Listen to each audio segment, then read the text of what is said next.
మన ప్రభువును రక్షకుడైన యేసుక్రీస్తు వారి అతి శ్రేష్టమైన నామమునకు మహిమ కలుగును గాక. ప్రియమైన దైవ జనాంగమా, ఈ పూట దేవుని వాక్యాన్ని ఈ కొత్తూరు గ్రామము ఈ 2వ వీధిలో దేవుడు ఏర్పాటు చొప్పున జరిగిస్తున్న ఆరాధన బట్టి ప్రభువుని స్తుతిస్తూ దేవుని వాక్యాన్ని చదువుకుందాం. యెషయా గ్రంథం 63వ అధ్యాయము. యెషయా గ్రంథము 63వ అధ్యాయము 14వ చరణాన్ని మనము చదువుకుందాం.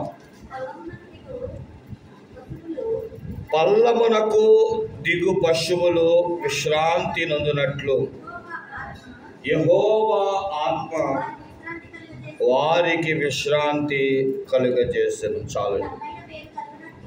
చదవబడిన వాక్యమును మనము పరిశీలించిన వారమైతే ప్రవక్త అయిన యెషయా ద్వారా దేవుడు మనతో మాట్లాడుతున్నాడు. ఈ 63వ అధ్యాయము ఎవరిని గురించి రాయబడింది అని మనము ఆలోచన చేస్తే, మొదటి వచనములోనే భక్తుడు ప్రవక్త పరిచయం చేస్తూ రక్తవర్ణ వస్త్రములను ధరించిన ఎదోము నుండి వచ్చుచున్న ఇతడెవడు అంటూ సంఘమంట రక్షణ అనే రక్తవర్ణపు వస్త్రములను ధరించి యేసు క్రీస్తు ప్రభు వారి యొక్క రక్తములో కడగబడే వస్త్రములను ధరించి ఎదోము నుండి వస్తున్నాడంట. ఎదోము, దానికి మరొక పేరు ఏసావు. ఆలోచన చేయండి ప్రియులారా, ఏసావులకు మరొక పేరు ఎదోము. ఏది మనము ఆదికాండములో మనం చూస్తాం.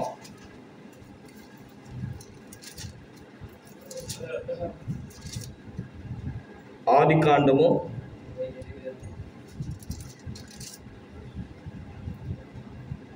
25వ అధ్యాయము 30వ వచనము మనం చదువుకుందాం. నేను అలసి ఉన్నాను, నా ఎర్రగా నున్న దానిలో కొంచెము దయచేసి నాకు పెట్టమని అడిగాను. అందుచేత అతని పేరు ఎదోము అనబడును. ఇక్కడ ఎవరితో మా దేవుడు మాట్లాడుతున్నాడు అంటే, యాకోబు కలగూర వంట వండుతున్నాడు.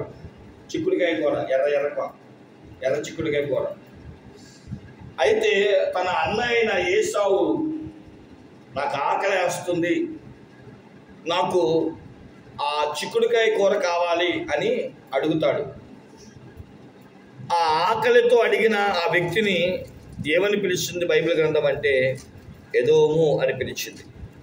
ఎదోము అన్న మాటకి అక్కడే అర్థం ఇచ్చాడు చూడండి. 1 అని రాసి కింద ఎర్రని అనే మాట మనం చూస్తాం. ఎదోము అంటే అర్థం ఎర్రని. ఎర్రని రక్తములో కడగబలవలసిన వ్యక్తి ఎర్రని కూర దగ్గర పడిపోయాడు. 2 ఎర్రగానే ఉన్నాయి, కానీ ఎర్రని రక్తము మనిషిని పరిశుద్ధపరిస్తే ఎర్రని కూర ఎదోము అయిన ఏసావును అపవిత్రపరిచి జ్యేష్ఠపు హక్కును పోయేటట్లు చేసింది. ఎర్రని రక్తంలో కడగబడిన వ్యక్తికి ఎర్రని ఎదోముతో ఏం పని? పరలోకములకు చెందవలసిన వ్యక్తి ఈ లోకపు యొక్క అలవాట్లు పడిపోతూ మనిషి తమ జీవితాన్ని నాశనం చేసుకుంటున్నాడు. అందుకని దేవుడు రక్తవర్ణమును ధరించిన వ్యక్తి ఎదోము నుండి బయటకు వచ్చేస్తున్నాడు. లోకము నుండి, లోకపు ఆశల నుండి బయటకు వచ్చేస్తున్నారు. అలా వచ్చే ఏ వ్యక్తి జీవితంలోనైనా నా దేవుడు ఏమిస్తాడు అంటే, పల్లములకు దిగు పశువులు ఎలాగైతే విశ్రాంతి పొందునో నేను వారికి విశ్రాంతిని కలగజేస్తాను అంటున్నాడు.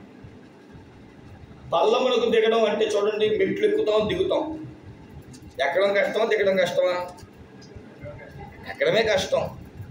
మన బలమంతా ఉపయోగిస్తే పైకి ఎక్కుతాం, దాన్ని ఎత్తు. ఎగువ అంటారు. ఎగువకి ఎక్కడో చాలా కష్టం. కానీ దిగువకు చూడండి, మోటార్ సైకిల్ తోలినప్పుడు కూడా హైట్ ఎక్కి ఇబ్బంది పడాలి. కానీ పైకి ఎక్కించిన మోటార్ సైకిల్ కిందకి తిప్పడానికి చాలా ఈజీ, స్టార్ట్ కూడా చేయక్కర్లా. కారణం ఏంటంటే పల్లపు అంచు సదుపాయాలు సమకూర్చబడినట్లుగా మనం చూస్తాం. అందుకని దేవుడు ఏమన్నాడంటే, పల్లమునకు దిగు పశువు ఎలాగైతే చాలా చక్కగా ఇబ్బంది లేకుండా దిగుతుందో, ఎలాగైతే దానికి హాయిగా విశ్రాంతి ఉంటుందో, నేను మీకు అలాగే విశ్రాంతినిస్తాను అంటున్నాడు. బైబిల్ గ్రంథంలో మనం గమనించిన వారు అయితే 2 రకాలైన విశ్రాంతులు చూస్తాం. యేసుక్రీస్తు ప్రభువారు కూడా ఈ మాటలు చెప్పారు. మత్తయి సువార్త 11:28లో, ప్రయాసపడి భారం మోస్తున్న సమస్త జనులారా నా యొద్దకు రండి, నేను మీకు విశ్రాంతినిస్తాను. ఇది ప్రయాసపడే వారితో దేవుడు ఇస్తున్న విశ్రాంతి. మీరు కష్టపడుతున్నారు, శరీర కష్టం వల్ల వచ్చే విశ్రాంతి, శరీరానికి విశ్రాంతి అనాలి. ఈ ఆదివారం అంట ప్రస్తుతం ప్రతి ఒక్కరూ కూడా పనులు ఎందుకు ఆపేసి శరీరానికి ఏమిస్తారంటే విశ్రాంతినిచ్చి ఆ శరీరంతో దేవుడిని అంటే ఆరాధిస్తారంట.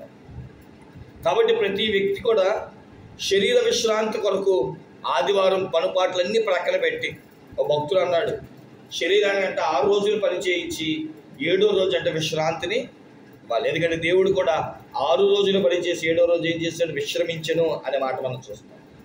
శరీరానికి విశ్రాంతి అవసరం. శరీరానికి విశ్రాంతి ఇవ్వకపోతే శరీరమే ఒక రోజు మనం పడుకోబెట్టి, నేను చెప్తే నువ్వు వినలేదు కాబట్టి హాస్పిటల్ బెడ్ మీద పడుకోబెట్టి ఇప్పుడు పడుకో అంటదంట. కాబట్టి మనం ఇవ్వకపోతే అదే అడిగి తీసుకుంటాం. రెండవది ఆత్మకు విశ్రాంతి. ద్వితీయోపదేశకాండం 33:25 ద్వితీయోపదేశకాండం 33:25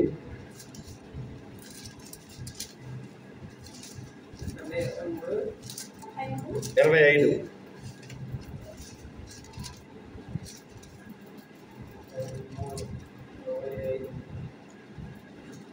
నీ కమ్మెలు ఇనుపవనియు ఇత్తడివనియు ఉండెను, నీవు బ్రతుకుదెనులనియు నీకు విశ్రాంతి కలుగును. ఇక్కడ ఆషేరుని గురించి దేవుడు మాట్లాడుతూ, ఆషేరు అనగా భాగ్యవంతుడు.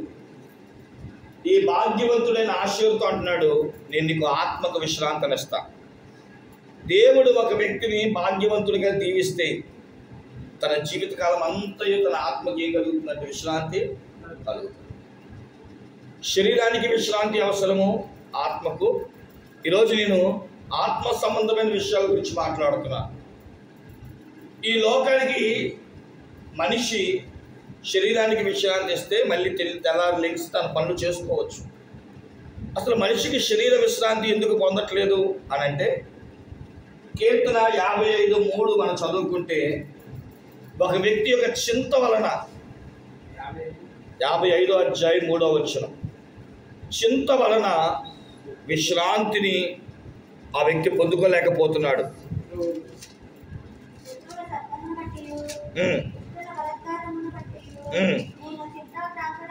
నేను చింతాక్రాంతుడనై. ఎందుకు విశ్రాంతి లేదంట? శరీరానికి విశ్రాంతి ఉంది కానీ మనస్సులో విశ్రాంతి లేదు. కారణం ఏంటంటే చింత. ఒక ఆయన ఇలా అన్నాడు, చితంట చచ్చిపోతున్న మనిషిని కాలిస్తే చింత బ్రతుకున్న మనిషిని కాల్చేస్తుందంట. ఇక మనశ్శాంతి ఉండదు, నిద్ర పట్టదు, ఆలోచన ఉండదు, దిగులు, భయం. కారణం ఏంటంటే చింత, ఆలోచన మనిషికి విశ్రాంతి లేకుండా చేస్తుంది. కొంతమంది పడుకుంటాం చూడండి, కానీ మైండ్ బట్టి పని చేసేస్తూ ఉంటుంది. ఆలోచించాలి, ఇది చేయాలి, అది చేయాలి, ఆడొస్తాడు, ఈడొస్తాడు, ఈడికి అప్పు కట్టాలి, ఆడికి అప్పు కట్టాలి, అది ఏమంటే మెదడు మట్టుకు పని చేస్తూ ఉంటుందంట. ఒక వ్యక్తి శరీరానికి విశ్రాంతి దొరికినా, ఏమంటే ఎందుకు నీకు విశ్రాంతి ఇచ్చాను కదా, సెలవు తీసుకున్నావు కదా అంటే, దీనికి విశ్రాంతి ఉందేమో, దీనికి విశ్రాంతి. అలాగే విలాప గ్రంథము 5:5 విలాప గ్రంథములు 5:5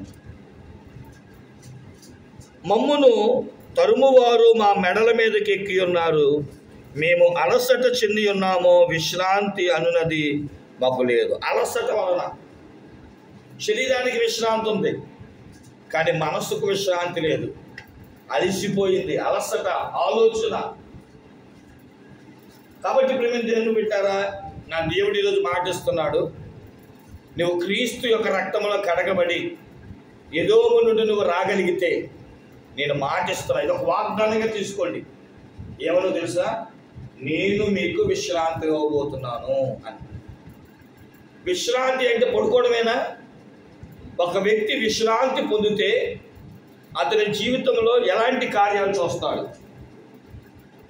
దేవుడు ఒక వ్యక్తికి విశ్రాంతి అనేది ఇస్తే ఆ వ్యక్తి తన జీవితంలో ఎలాంటి కార్యాలు చేస్తాడో ఒక 2-3 వచనాలు లేదా 2-3 ఉదాహరణలు మీ ముందు చెప్పి నేను ముగించేస్తాను. చదవండి నిర్గమాకాండము 33వ అధ్యాయము 14-15 వచనాలు. నిర్గమాకాండము 33వ అధ్యాయము 14-15. నా సన్నిధి నీకు తోడుగా వచ్చును, నేను మీకు విశ్రాంతి కలగజేసేదనగా మోషే నీ సన్నిధి రాని ఎడల ఇక్కడ నుండి మమ్మల్ని తోడుకొని పోకుము. చూడండి, ఈ నిర్గమాకాండం 33వ అధ్యాయం మనం ఇంటికి రా చదివితే ఇశ్రాయేలు ప్రజలు ఒకానొక సమయంలో దేవుని మీద తిరుగుబాటు చేస్తూ ఉంటారు. సరే, వాళ్ళు దేవుడు అంటే చెయ్యి పట్టుకొని నడిపించి ఆ సీనాయి పర్వతం దగ్గరికి వచ్చిన తర్వాత దేవుడు ఒక రోజు అంటాడంట, అబ్బాయి మీరు నా మాట ఎట్లేదు కానీ మీరు వెళ్ళిపోండి ఇక్కడి నుంచి, నేను ఇప్పుడు దాకా మీతో దగ్గరుండి తీసుకెళ్దాం అంటారు కదా కొన్నిసార్లు. మిమ్మల్ని దగ్గరుండి తీసుకెళ్దామని చెయ్యి పట్టి నడిపిస్తూ ఉంటే మీరు మనసులో ఎలా ఉందో తెలుసా? ఈయనకి చెయ్యి వదలడే ఏంటి, ఇంక మీరు చిన్నపిల్లలు అనుకున్నారా ఏంటి, పద్దాక చెయ్యి పట్టుకుని నడిపిస్తారేంటి, చిన్నపిల్లలు కూడా చెయ్యి పట్టుకుని నడిపిస్తావంటే ఏంటి, నాకు నడవడం రాదనుకున్నావే ఏంటి, ఓ లాక్కెళ్ళిపోతావేంటి, నేను కూడా నడుస్తాగా, ఈ షాపులన్నీ చూడాలి కదా, ఇవన్నీ చూసుకుంటూ రావాలి కదా అని చెప్పి మన మీద తిరుగుబాటు చేస్తారు. ఇశ్రాయేలు ప్రజలు కూడా వాళ్ళకు ఒక ఆలోచన వచ్చిందంట, పద్దాక దేవుడు దగ్గరుండి తీసుకెళ్తాడేంటి, మేము చిన్నపిల్లమే ఏంటి అన్నట్లుగా. వాళ్ళు మనసు ఎరిగిన దేవుడు అన్నాడు, మీరు వెళ్ళిపోండి. కానీ మోషే దేవుడి దగ్గర దండం పెట్టి, అయ్యా వీళ్ళేదో తెలియక మాట్లాడారు కానీ వీళ్ళు నువ్వు చెయ్యి వదిలేస్తే వీళ్ళకి ఇంకా బాగుంటుంది అనుకుంటారు, వాళ్ళకి విశ్రాంతి ఉండదు. నువ్వు చెయ్యి పట్టుకుంటేనే మాకు విశ్రాంతి అంటే నెమ్మది, విశ్రాంతి అంటే నెమ్మది, నీవు మాతో వస్తేనే మాకు విశ్రాంతి అన్నారు. ఆయన సన్నిధి మనతో ఉన్నప్పుడు, మనతో నడిచినప్పుడే మనకు విశ్రాంతి. దేవుడు ఒక వ్యక్తికి విశ్రాంతినిస్తే ఏం జరిగిందో తెలుసా? ఆగడం ఉండదు, సాగిపోవడమే. యేసుతోటి విగాలు సాగపోదుమా, అడ్డుగా వచ్చు వైరి గెల్వను, యుద్ధనాదంబుతో పోదుమా, యుద్ధనాదంబుతో పోదుమా, యేసుతోటి విగాలు పోదుమా, అడ్డుగా వచ్చు వైరి గెల్వను, యుద్ధనాదంబుతో పోదుమా, యుద్ధనాదంబుతో పోదుమా. కాబట్టి ప్రియమైన దేవుని బిడ్డలారా, దేవుని వాక్యం సెలవిస్తుంది, దేవుడు మనకి విశ్రాంతినిస్తే మొట్టమొదటిది ఆగిపోవడాలు ఉండడం. ఒక వ్యక్తి ఎప్పుడు ఆగిపోతాడు అంటే ఎబ్రీ పత్రిక 12వ అధ్యాయం 1-2 వచనములో సులువుగా చిక్కులు పెట్టు పాపం, ఇంత గొప్ప సాక్షి సమూహము మనకు మేఘమే వచ్చుచున్నప్పటికీ కూడా సులువుగా చిక్కులు పెట్టే పాపాలు కొన్ని ఉంటాయి. అవి ఆ పాపాల్లో మనం చిక్కుబడిపోతే, ఆ శాపాల్లో మనం చిక్కుబడిపోతే పరుగు పందెం అనేది ఆగిపోతుంది. కానీ దేవునికి ఒక గొప్ప పేరేంటి తెలుసా? విశ్వాసమునకు కర్తయు దానిని కొనసాగించు ఆ దేవుని వైపే మనము చూడవలసిన వారమే ఉన్నాం. కాబట్టి దేవుడు కొనసాగింపు కలిగిన వాడు, ఆపేసే దేవుడు కాదు. ఒకసారి దేవుడు కూడా నేను ఆగిపోతానంటే మోషే అంటాడు, అయ్యా సగం దూరం తీసుకొచ్చి నువ్వు ఆగిపోతే ఏమంటావు తెలుసా? వీళ్ళు దేవుడి పని అయిపోయిందిరా, తీసుకొస్తానికి బయలుదేరాడు బాగానే, కానీ ఈయన చివరిదాకా నడిపించే దేవుడు కాదంటారు. కాబట్టి కష్టమైనా నష్టమైనా బాధైనా ఇబ్బంది అయినా నువ్వు రేవుకు, వారు కోరుకున్న రేవుకు చేర్చు చాలు. అందుకని కోరుకున్న రేవుకు నేను వారిని చేర్పించాలని దేవుని యొక్క పాట, స్టీవెన్సన్ గారి పాటలో మనం చూస్తాం. ఇప్పుడు అవన్నీ వద్దు, పాటలు పాడుకుంటే టైం సరిపోతాయి. కాబట్టి ప్రియమైన దేవుని మొదటిగా దేవుడు మనకు విశ్రాంతినిస్తే మన జీవితంలో కానీ, సంఘాల్లో కానీ, సహవాసాల్లో కానీ, మినిస్ట్రీలో కానీ, వ్యాపారంలో కానీ అడ్డు ఉండదు. ఈరోజు కొంతమంది చూడండి, తండ్రి మొదలుపెట్టిన పరిస్థితి కొడుకు సాగించలేకపోతున్నాడు, తండ్రి చేసిన వ్యాపారం బిడ్డలు చేయలేకపోతున్నారు. కారణం ఏంటంటే సాగట్లా. కానీ మన దేవుడు తోడుగా ఉంటే వ్యాపారమైనా, ఉద్యోగమైనా, సంఘమైనా, సహవాసమైనా, మినిస్ట్రీ అయినా, మరి ఏదైనా ఆగదు. దేవుడు కృప ఉంటుంది, దేవుడు సన్నిధి ఉంటుంది, దేవుని ప్రత్యక్షత ఉంటుంది. ఆగకుండా ఇశ్రాయేలు సైన్యము ఎలాగైతే నడిచి వెళ్ళిపోయారో మన దేవుడు మనలను నడిపించునుగాక. ఇక రెండవది, దేవుడు కనుక మన పక్షము నుండి మనకు విశ్రాంతినిస్తే, దేవుడు విశ్రాంతి ఇస్తే జరిగే రెండో పని ద్వితీయోపదేశకాండము 25వ అధ్యాయము 19వ వచనం. ద్వితీయోపదేశకాండము 25వ అధ్యాయము. కాబట్టి నీవు స్వాధీనపరుచుకున్నట్లు నీ దేవుడైన యెహోవా స్వాస్థ్యముగా నీకు ఇచ్చుచున్న దేశములో చుట్టుపట్ల నీ సమస్త శత్రువులను లేకుండా చేసి నీ దేవుడైన యెహోవా నీకు విశ్రాంతి దయచేసిన తరువాత అంటున్నాడు. ఇక్కడ రెండవది మనం చూసిన వారమైతే, దేవుడు మనకి విశ్రాంతినిస్తేనంట దేవుడు మనకు ఇవ్వనై ఉన్న స్వాస్థ్యమును అడ్డగించే శత్రువులను లేకుండా చేస్తానంటున్నాడు. ఇశ్రాయేలీయులకి చాలామంది శత్రువులు ఉన్నారు. అందులో ముఖ్యులు అమాలేకీయులు. అమాలేకీయులు చాలా భయంకరులు అండి, వెన్నుపోటుదారులు అంటారు. ఏదో యుద్ధం చేయరు, వెన్నుపోటు పడవడం, వెనక నుంచి దాడి చేయడం. వెన్నుపోటు అనేది చాలా భయంకరమైనది. అన్ని దెబ్బల్లో వెన్నుపోటు. ఎందుకనంటే ప్రియమైన దేవుని పెట్టారా, మీరు ఎప్పుడైనా గమనించండి, దీని గురించి ఒక గొప్ప ప్రసంగమే ఉంది. ఎందుకంటే దేవుడు కూడా ఆయన చెప్పాడు అమాలేకుల గురించి. వెన్నుపోటు అనేది మానవుడి జీవితంలో పడగొట్టేది, అంటే నిలబెట్టేది వెన్నుపోసే. కానీ వెన్ను మీద దెబ్బేస్తే మనిషి పడిపోతాడు. రెండవది, వెన్నుకున్న రెండో ప్రత్యేకత ఏంటి అని మనం చూస్తే, మీ దేహంలో ఏదైనా కష్టపడినప్పుడు మొట్టమొదట చెమట పట్టే స్థలం వెన్ను. మీకు ఎక్కడ చెమట పట్టడం మీరు ఎప్పుడైనా గమనించాలి. పని చేసినప్పుడు నేను కూడా ఒకసారి ఈ మాట విన్నప్పుడు ఆశ్చర్యపోయాను. కానీ తర్వాత నేను నా జీవితంలో చూసినప్పుడు, ఏదైనా పని చేస్తున్నప్పుడు మొట్టమొదటిసారిగా ఇక్కడ తడిమి చూసుకుంటే వెన్ను దగ్గరే ముందు చెమట పట్టింది. మీరు ఎప్పుడైనా సరే కూర్చున్నప్పుడు వెన్ను దగ్గర చేయి పట్టుకొని చూడండి. అందుకని యేసుక్రీస్తు ప్రభువారు లేదా దేవాది దేవుడు మొట్టమొదటిసారిగా ఆదాము అవ్వ పాపంలో పడినప్పుడు ఒక మాట అన్నాడు. అదేంటయ్యా అంటే, అవ్వ, నేను సర్పం యొక్క నడిమి అంటే వెన్నును, నడుమును నేను విరగొడతాను అన్నాడు. కాబట్టి గమనించండి, ఒకప్పుడు సైతాను నడిచేదంట, పాము పాకేది కాదు. కానీ ఎప్పుడైతే దేవుడు దాన్ని వెన్ను విరగొట్టాడో ఇక అది నడవలేక ఏమవుతుందంటే పాకడం మొదలుపెట్టింది. కాబట్టి గమనించండి. అయితే ప్రియమైన దేవుని పెట్టిన ఇప్పుడు ఆ చరిత్ర మనం చెప్పుకుంటే చాలదు. కానీ దేవుడు మనకున్న ప్రతి అడ్డంకులు తొలగించడానికి మన శత్రువులను మన దేవుడు ఏం చేయబోతున్నాడంటే చంపివేస్తాను అంటున్నాడు. శత్రువు అనేది లేకుండా, శత్రు శేషం అనేది లేకుండా. ఏమంటే శత్రువులు ఉన్నారనుకోండి, ఎంత భయం.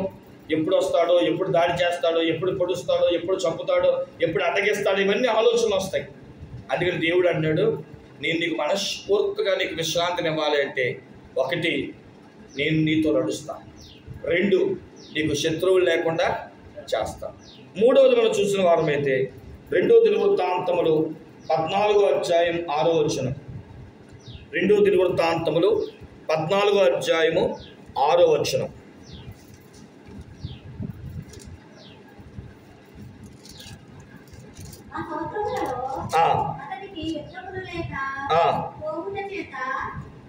దేశములో నెమ్మది కలిగి ఉండెను, యెహోవా అతనికి విశ్రాంతి దయచేసను. ఇక్కడ ఆశను మనం చూస్తూ ఉంటాం. ఆశ జీవితంలోనంట దేవుడు యుద్ధము లేకుండా చేయడం వల్ల అతని దేశంలో ఏం కలిగిందంటే విశ్రాంతి. అతని దేశంలో నెమ్మది కలిగింది. ఈరోజు మనిషి విశ్రాంతి పొందాలి అని అంటే నెమ్మదిగా ఉండాలి, సమాధానకరంగా ఉండాలి. ఏమండి, బయట యుద్ధం జరిగితే ప్రశాంతంగా పడుకోగలమా? ఇంట్లో గొడవలు జరుగుతూ ఉంటే మనస్ఫూర్తిగా పడుకోగలమా? అత్త కోడలు దెబ్బలాడుకుంటూ ఉంటే ప్రశాంతంగా ఉండగలమా? భర్తగా ఉంటావా? అమ్మ వాళ్ళు కోడలు దెబ్బలాడుకుంటూ ఉంటే అమ్మయ్య మీరు దెబ్బలాడుకుంటే నేను పడుకుంటా అంటావా? అసలు మనశ్శాంతి ఉండదు. కారణం ఏంటి అంటే ఇంట్లో గొడవలు, ఒంట్లో గొడవలు, కుటుంబాల్లో గొడవలు, రాజ్యములో గొడవలు, దేశాల్లో గొడవలు. కాబట్టి ప్రేమ దేవుని పెట్టారు. దేవుడు అంటాడు కదా, దేవుడంట ఆశా జీవితంలో నెమ్మదినిచ్చాడు. దానికి సాదృశ్యంగా అంటున్నాడు కదా, అతనికి నెమ్మది ఉంది కాబట్టి దేవుడు అతనికి విశ్రాంతిని ఇచ్చినది. నెమ్మది అనే ప్రాకారంలో నువ్వు కట్టగలిగేటట్లుగా, నెమ్మది అనే ప్రాకారము దేవుడు నీకు నీ కుటుంబానికి ఇస్తున్నప్పుడు, ఏమంటే ఇంట్లో అత్తా కోడలు తల్లి కూతురులాగా తిరుగుతూ ఉంటే ఎలా ఉంటుంది మనసుకి? అబ్బాయి ఎంత సంతోషం. ఏ దెబ్బలాట్లుండవు, ఏ విభేదాలుండవు, ఏ పోట్లాట్లుండవు. తల్లి వచ్చి ఏమంటే భర్త కొడుకు చెప్పదు, భార్య వచ్చి భర్తకు చెప్పదు. ఏమండి వాళ్ళు చక్కగా ఉంటే, ఒక ఆయన అన్నాడు, అత్తా కోళ్ళు ఎక్కడైనా సమాధానం పడరేమో కానీ టీవీ సీరియల్ దగ్గర మట్టిగా సమాధానం పడతారట. దేవుడికి స్తోత్రం కలిగి ఇద్దరు కలిసి ఒకే సీరియల్ చూద్దామంటారు, కానీ అన్ని చోట్ల మళ్ళీ దెబ్బలాడుకుంటారు. కాబట్టి గమనించాలి ప్రేమ దేవుడు, సరదాగా చెప్తున్నారు. కాబట్టి మనం గమనించడం ఆత్మైతే మన దేవుడు అంటే మనకి విశ్రాంతిని ఇవ్వబోతున్నాడు. మన ఇంటిలో నెమ్మది అనే ప్రాకారాన్ని కట్టబోతున్నాడు. ఇక చివరి మాట చెప్పి నేను ముగించేస్తాను. ద్వితీయోపదేశకాండం 12వ అధ్యాయం 10వ వచనం.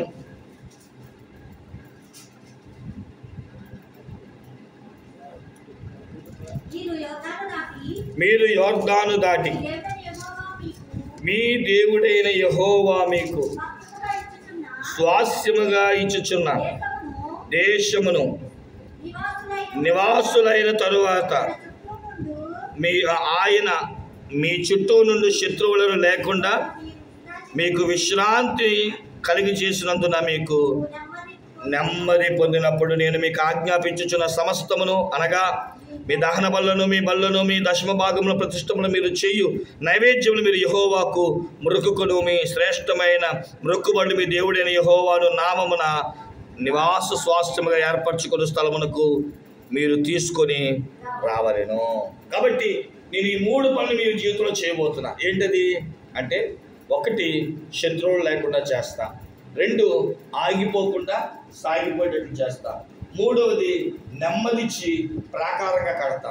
ఈ 3 మీ జీవితంలో ఎప్పుడైతే జరుగుతాయో మీరు చేయాల్సిన పని ఏంటో తెలుసా? దేవుడు నాకు నెమ్మదినిచ్చాడు అని దేవునికి కృతజ్ఞతాస్తుతులు అర్పణలు అర్పించి మన దేవుడి దగ్గర నుంచి అంటే మనము ఆశీర్వాదపు అనే దీవెనలు పొందుకోవాలి. కాబట్టి ప్రియ దేవుని పెట్టాలని నేను ముగిస్తూ, మన దేవుడు ఈరోజు మాటిస్తున్నాడు, పల్లమునకు దిగు పశువులు విశ్రాంతి పొందినట్లు. మళ్ళీ చెప్తున్నాను, ఎవరికి విశ్రాంతి అని అంటే, ఎవరైతే తమ పాపాలను ఒప్పుకొని ప్రభువు దగ్గర కృతజ్ఞత కలిగి, ప్రభువా నా జీవితంలో కార్యం చేయని ఎదోములో నుండి బయటకు వచ్చి, ఎప్పుడు చూసినా లోకంలో కూర్చొని లోకపు ఆశతో ఉండేవాడు కాదు, ఆ లోకము నుండి బయటికి వచ్చే వ్యక్తిగా నువ్వు ఉంటే, దేవునికి మనస్ఫూర్తిగా కృతజ్ఞత చెల్లించి నేను దేవుని బిడ్డగా ఉండాలి, నాకు ఈ 3 పనులు చేసి పెట్టు. ఏది? 1 నెమ్మది నువ్వు నాతో నడువు, 3వది మనం చూసిన వారమైతే శత్రువులు లేకుండా చేయి. నాన్న దేవుడు మనకి నెమ్మదిని అనుగ్రహించేవాడు.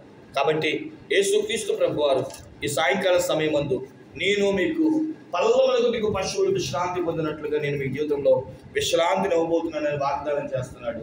అట్టి వాగ్దానమును దేవుడు మన జీవితంలో స్వతంత్రింపజేసి ఆయనకు కృతజ్ఞత చెప్పేలాగున దేవుడు మనల్ని సిద్ధపరచునుగాక. తల వంచు.